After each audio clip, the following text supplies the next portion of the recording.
I want to talk about the problem of being conditioned or programmed or brainwashed into a life that isn't actually authentic to you, doesn't really fit you, it's not really healthy for you. Let's get right into this one. Growing up, when you were very young, your needs were completely dependent upon your parents, teachers, basically authority figures that exist within the environments that you grow up in.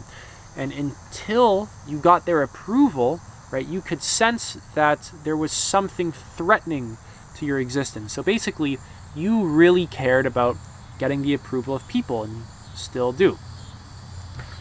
And the reason why this is so important to actually recognize is because this habit shaped you up a lot over time. Basically, this habit of sacrificing yourself for the approval of other people over time kept cutting you off from yourself. Because when you're born, you got to fit into the environment that you're growing up in. You have to basically adapt to it. You have to rearrange yourself to fit it. And what this means is that the parts of you that the authority figures, the people who you're dependent upon for your needs, the parts of you that they don't approve of, you have to suppress them, remove them, essentially cut yourself off from them because they're not helpful to your immediate survival. They get cast away into the shadow and they remain there until you're able to grow up and raise your consciousness and do some serious shadow work, awakening, psychological development, etc. And of course, you really have to understand that this develops, this happens over time, repeatedly, right? In school, at home, right? A very innocent example of this happening in school is, when you have to go to the bathroom, right? You raise your hand, Miss, may I go to the bathroom? Teacher says no, right? Indirectly, you're basically being told to ignore your own needs. You're being told to just ignore yourself in order to get the approval of the teacher. Right? As an adult, you don't walk around and ask people if you can go to the bathroom. You just get up and go to the bathroom. Right? You don't need someone's permission to go to the bathroom.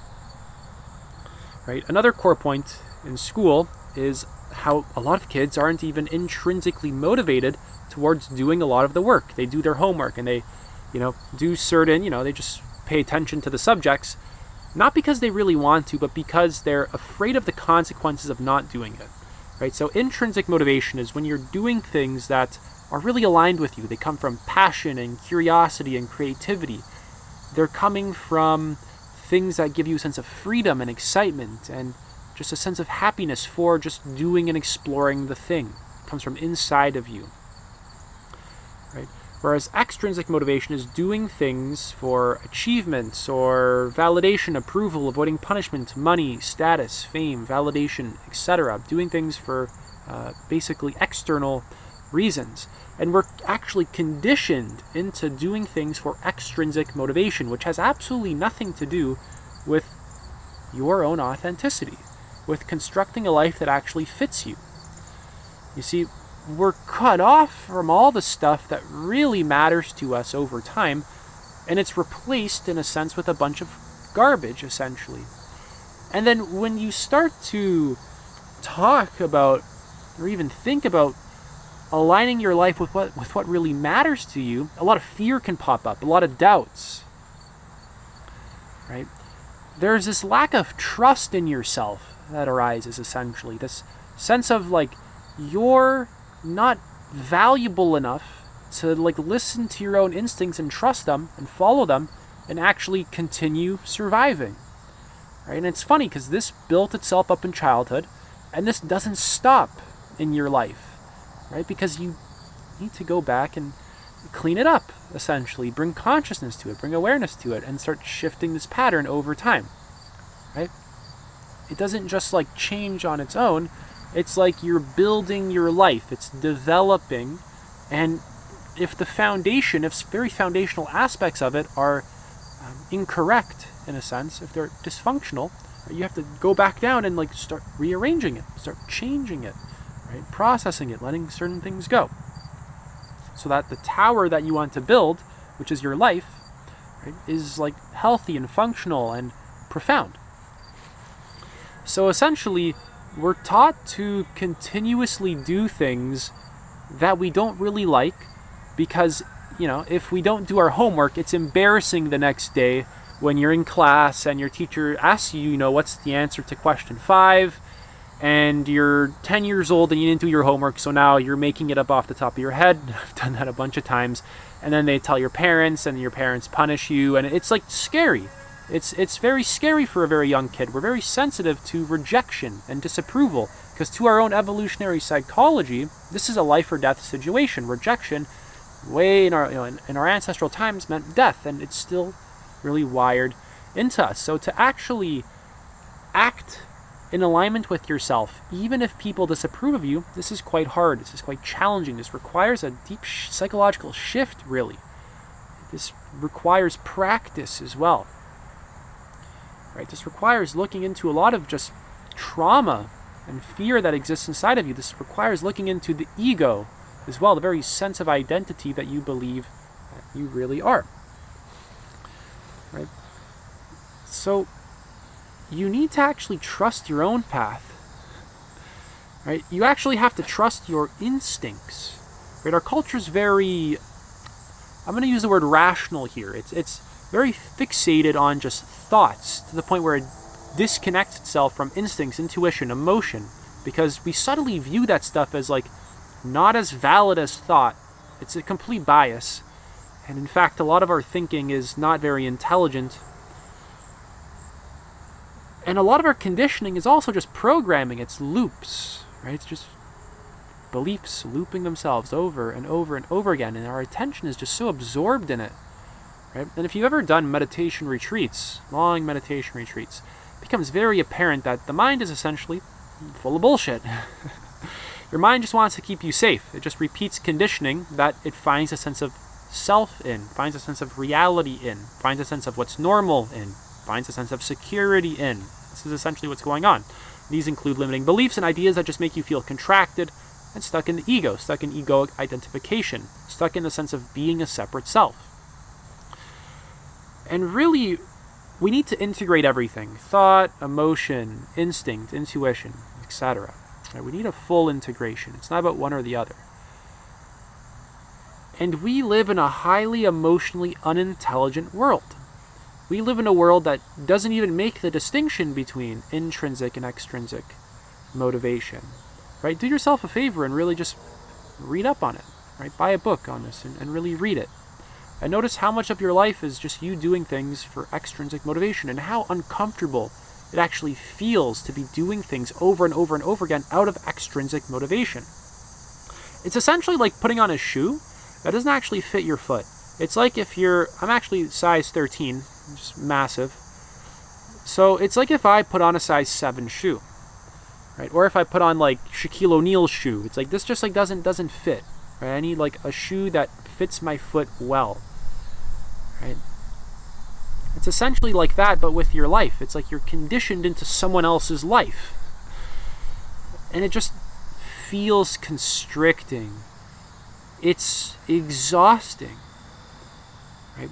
It's because there's an organic blueprint, or like this sort of signature way of being that's just genuine to you, and you're not acting in alignment with it. You turn away from it. You're scared of it. You avoid it at all costs, right? We numb ourselves. And really what I'm saying in this video is to really slowly become aware of all the things that you do out of extrinsic motivation, and have the courage to follow your intrinsic motivation. Because why do you feel safer following your extrinsic motivation? Is there any actual good reason as to why you can't follow your intrinsic motivation and continue surviving, continue existing? The only reason why you follow your extrinsic motivation so much is because you've been conditioned into it by your environment. If you grew up in an environment that valued your intrinsic motivation, your life experience would be very different, right? So I'm not talking about abandoning all responsibilities and doing whatever you want in this childish-like way, but what I really mean of just like doing what you want, coming from intrinsic motivation, this isn't like a 10-year-old I want what I want on Christmas. This is actually a mature wanting. This is like, what does the core of my being really want? These are like the fundamental level wants, right? And then acting in alignment with that, because you're always going to want stuff, right? And especially in a lot of spirituality, we're taught that like desire. We're not really taught that, but it's easy to interpret it as like desire is bad or wanting is bad. Wanting more is always bad. You're going to want stuff for the rest of your life. you might as well learn how to decipher what wants are really aligned with you, right? Your wanting mechanism is going to exist forever. You're going to want to eat food. You're going to want to have a great partner in your life. You're going to want to make money doing what you like. You might as well learn how to actually get clear about how do I continuously decipher what it is that I truly want, right? Rather than always just being afraid of it, right? And then actually having the courage to continuously act in alignment with that path. Because basically, in a sense, I'll boil it down here, you have two choices. You have the path that you really align with, and you act continuously in that direction, and it builds your life in that direction, or you're too afraid of that, and you have all these limiting beliefs that keep you stuck, and you're scared, and you've been conditioned basically over like 10, 20, 30, 40 years to do the exact opposite. So instead you just do the opposite, and then your mind starts having a bunch of beliefs of like, oh, if I do that, I'm not gonna make enough money. I can't do anything. I'm gonna die, essentially, is what it is. It's completely, doesn't make any sense, right? And I get it, there's real world responsibilities, right? I'm not asking you to like abandon your entire life. It's not what I'm saying at all. I'm saying that you actually have to respect where you're at. Respect your own conditioning, right? Respect what you've been programmed with, right? And slowly change. Because if there's a massive change, if there's this massive overhaul all at once, first of all, it's unsustainable. It's going to cause a lot of panic in you and terror and fear. A lot of emotions are going to come up. There's going to be resistance, right? It's going to just throw you off course. It's too much too fast. It's simply overwhelming, right? Slowly implement things that allow you to connect to yourself and get clear about what it is that you really want in life. And this isn't a shallow pursuit, right? Getting clear about what you really want is really important because, like I said, your wanting mechanism is going to be there for the rest of your life, and this is going to determine a lot of your character as well. This is going to allow you to become the version of you that, in a sense, you're meant to be. The most natural, open, and authentic version of you. So do things that really connect you to yourself, like meditating, spending time in nature, spending time with loved ones, spending the necessary time in solitude, journaling, reading, just learning about things that you just naturally find exciting, studying a lot of different perspectives, right? Learning to just like experiment openly with life and slowly find out what it is you really like. Because a lot of people don't have a lot of life experience. A lot of people don't do Vipassana meditation retreats or travel or read a bunch of different perspectives and, cold approach a bunch of different people and like, right? So what I'm saying is really open yourself up to life and just see what exists in this open, non-dogmatic way. Just fuck your beliefs. Just let them go for a little bit. You can pick them up in 20 minutes, but for the next 20 minutes, just explore openly, right? Explore Hinduism, Buddhism, Christianity, physics, biology, chemistry, neuroscience, psychology, parenting, child psychology, how learning works, right? Explore art and music and different genres of art and music, right? Just allowing yourself to openly investigate life and experience things and allow yourself to just like find the things that really matter to you, right? Getting clear about your core values, your core principles, your core intentions, cutting out distractions like junk food and just endless entertainment, right? And endless videos that don't really help you on the internet, right?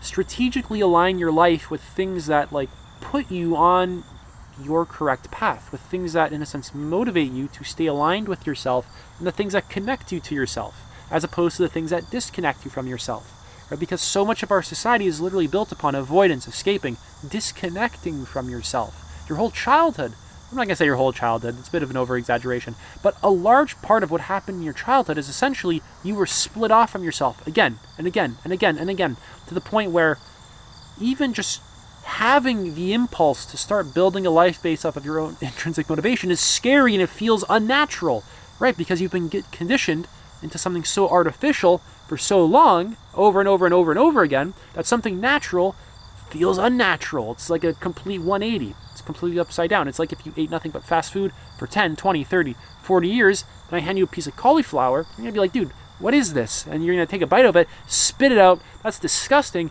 Give me my Taco Bell and McDonald's back. Right? What's natural is going to seem unnatural. And what's unnatural is going to seem natural because you don't have enough life experience. You haven't experimented with states of consciousness, levels of consciousness, exploring perspectives, exploring experiences, exploring the inner and the outer world. Right? So if you really want to be building an authentic life, right, first of all, you have to slowly start opening yourself up. Right? You really need to be experimenting with life. No one really teaches you to experiment with life for the most part. You're kind of just conditioned to believe this, vote for this person. Right? Most of this stuff doesn't even matter to you. It's just like you're doing it for approval from, so that you can get the approval of authority figures. So you can survive. And then you find yourself being 18 years old, 20 years old, right? And your sense of self is so strong. You have this solid sense of self, and it's just this pile of conditioning. And it's not even something that you really care about. All this stuff that you've been conditioned with isn't really stuff you care about. It's just stuff that, in a sense, you had to accept in order to just exist in the environment that you were trying to survive in and just continue surviving. It's quite unfortunate. When did anyone in your school ever walk up to you and say, hey, what are your core values? Right? What subjects do you really want to be studying? Let's actually sit down for an hour and contemplate this stuff and start sorting this stuff out. Right? There was almost basically never this time to just sit in an undistracted way and get clear about your own psychology. Right? We're always in our schools asking, what should we teach the kids? And that's great, and that's fine. But we also have to be asking, who are we even teaching? Who is this kid that we're even teaching? Who is Daniel or Michelle or Renee or whatever? Right? Their values, their psychology. Right? What is their being? What are they naturally drawn towards? What are their actual skills and strengths? Right? What's their personality type? What are the temperaments, psychological temperaments? Right? There's basically none of this because we're an immature species that's very emotionally unintelligent. That's it for this video. If you want to work with me one-to-one, you can apply. Link is in the pinned comment and the description. Take it easy.